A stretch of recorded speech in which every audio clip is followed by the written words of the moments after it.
I'm Mark Camoccio, Gun Mart TV, and here we are with part 5 of the Beginner's Guide to Airguns, and this will be a sort of general introduction and overview of telescopic sights. Basically, there is obviously quite a bewildering selection of scopes on the market, so if you're new to airgunning, new to shooting, it is bewildering, and you can be forgiven for being a bit confused as to what to select. On the big thing, it depends on what sort of shooting you want to do, but I mean, if we just have a look at a few basic features first of all, this is a sort of medium bodied scope from Hawk. It's got front adjustable parallax here. That's your sort of parallax correction, we'll touch upon that again. This one's got screw cap turrets, so you can lock those away. This one's got an illuminated reticule, so you'll see the coloured numbers on there. That will be going through brightness of the reticule. And then you come back here, you've got your variable magnification dial. This one goes up to 9 times. And moving back, you've got the fast focus, which you'd normally want to set up with any scope. First thing to do is to play with that, and you can get the reticule and the image sort of right for your eyes. Moving through, another more compact scope here.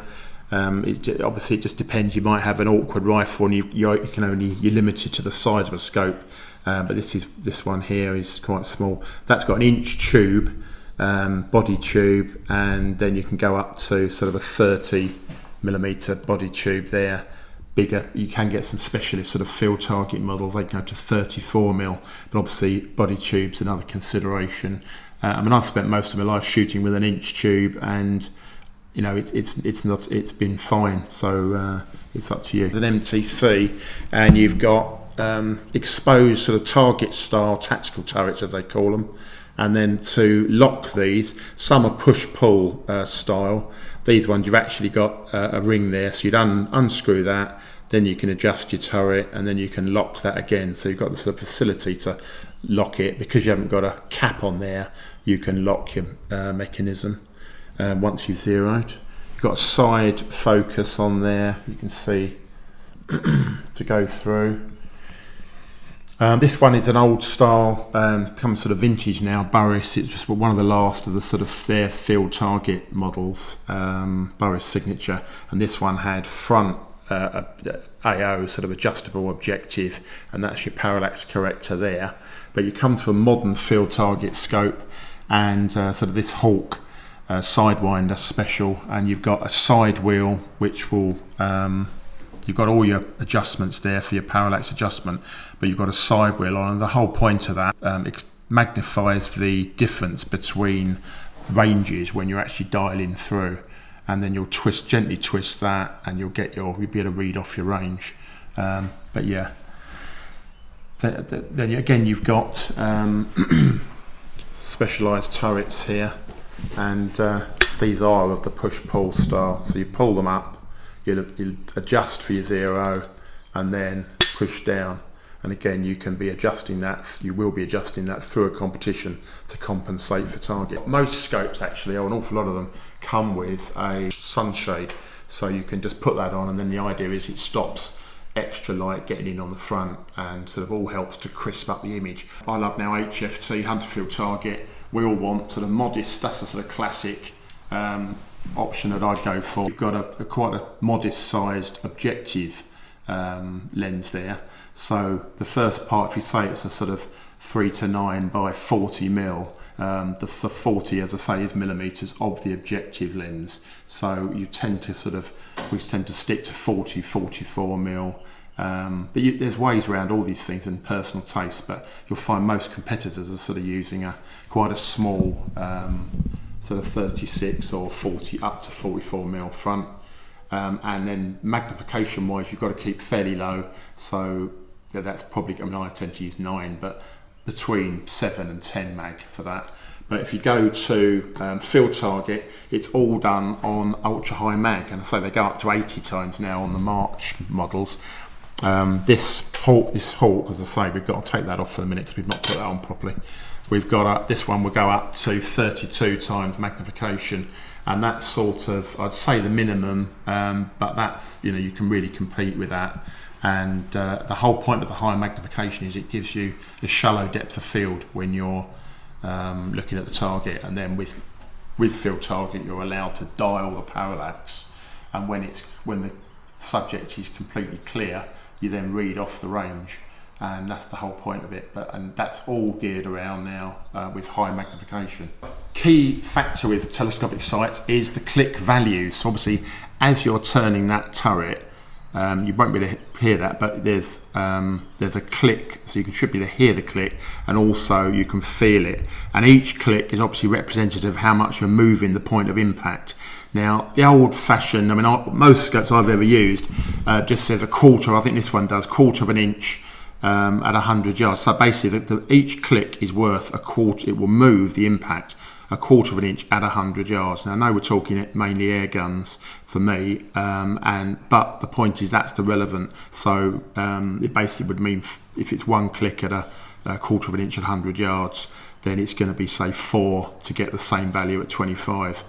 And you work to that, and you can sort of know how many, and you can do a quick speed 0, etc.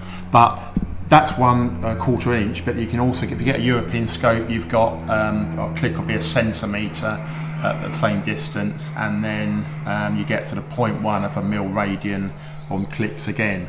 So there's various options out there, but don't be confused. It's all there's not a great deal of difference between those actual measurements, and it's all relevant. You'll get instructions with your scope. You're going to see the reticule inside, obviously, like the traditional crosshair style. And again, it's another confusing area. There's so many. Now you can keep it simple. I've spent my life using an old-fashioned Zeiss, and I've just got familiar with it, and that has actually got this same sort of similar style, sort of where you've got the thick outer posts and then their equidistant sections. And again, it's very simple, but where air guns are concerned, they tend to make them proportionate for our slightly different, relatively close range, and those the proportions there will be usable, so you can bracket targets, etc.